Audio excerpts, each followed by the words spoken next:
बड़े कमाल की बात की। बुलंदी खुद ही ढूँढेगी आपको, बस मौका ना छोड़िएगा, मुश्किल में मुस्कुराने का। हाय दोस्तों, I'm राजेश गुप्ता। एक छोटी-सी कहानी शायद आपके जीवन में कुछ बदलाव लेके आ जाए। ये कहानी ना एक संत की थी, एक गुरु थी और 2 शिष्य थे।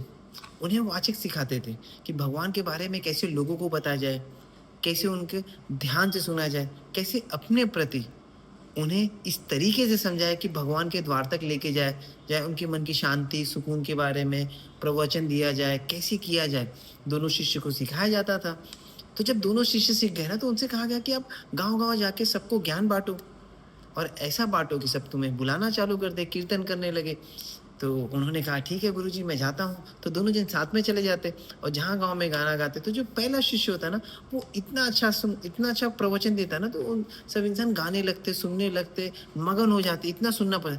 जब दूसरे की पारी आती, तो सब कोई सुनते नहीं और बड़ा सा मुश्किल से कोई बैठ पाता, कोई सोने लग जाता, कोई वहाँ से चला जाता कि नहीं, उनको अच्छा नहीं लगता।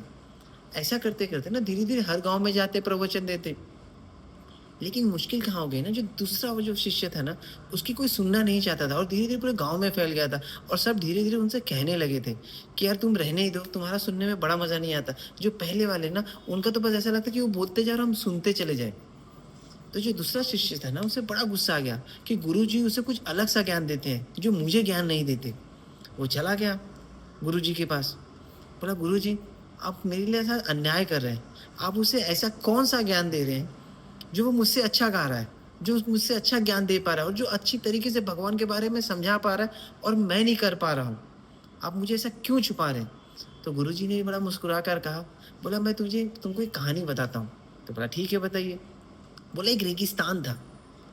जब रेगिस्तान था ना, तो वहाँ से एक इंसान चल रहा था, उसे बड़ी प्यास लगी थी और उसे एक कुआँ मिल गया था। कुआँ तो मिल गया था और जब उसने अंदर झाँका तो वहाँ पानी भी था। और देखा जाए तो उसके साइड में बाल्टी भी पड़ी थी, जिससे पानी निकालता था, बट रस्सी नहीं थी।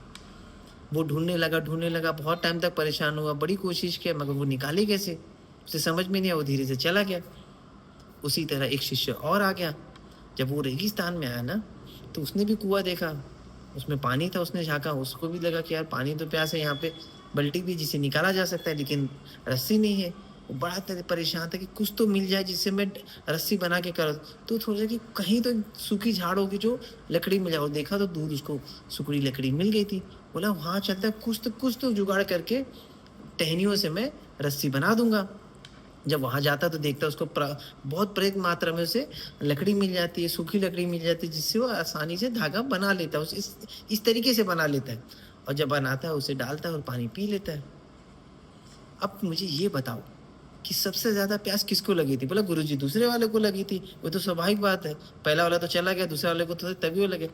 बोलता, उसी तरीके से जो पहला शिष्य है ना, उसको प्यास है, वो बहुत अच्छी तरीके से मेरी बात सुनता है। वो मेरी उस बात को इस तरीके से सुनता है, उस तरीके का ज्ञान लेता है, ध्यान लेता है, उस पे चिंतन करता है कि कैसे और अच्छी तरीके से बोल पाऊँ। जैसे गुरुजी ने बोला, मैं और कितनी बेहतर सी तरीके से उस चीज़ पे सीखता है। और तुम जब ज्ञान लेते समय ना, तुम इधर-उधर देखने लगते हैं, तुम्हारे दिमाग में कुछ और चलने लगता है। इस वजह से तुम बोल नहीं पाते। तो ये कहानी हमें क्या सिखाती है पता है? जीवन में ना, अगर सक्सेस बनना है ना, तो प्यास होनी चाहिए। जो जीवन में करना चाहते हैं ना, उसकी प्यास होनी चाहिए। क्योंकि जब तक आप सीखोगे नहीं, आप कहीं भी नहीं बता पाओगे। तो आपको सीखना बहुत ज़रूरी है। और बहुत लोग सोचते हैं कि बिना सीखे मुझे सब कुछ आ जाए, मैं बता दूँ, थोड़ी-सी सुन लूँ, तो कभी नहीं हो सकता। उसको लगातार अपने ऊपर अप्लाई करते रहना है और सब काम होते चला जाएगा। Thank you so much. अपना ख्याल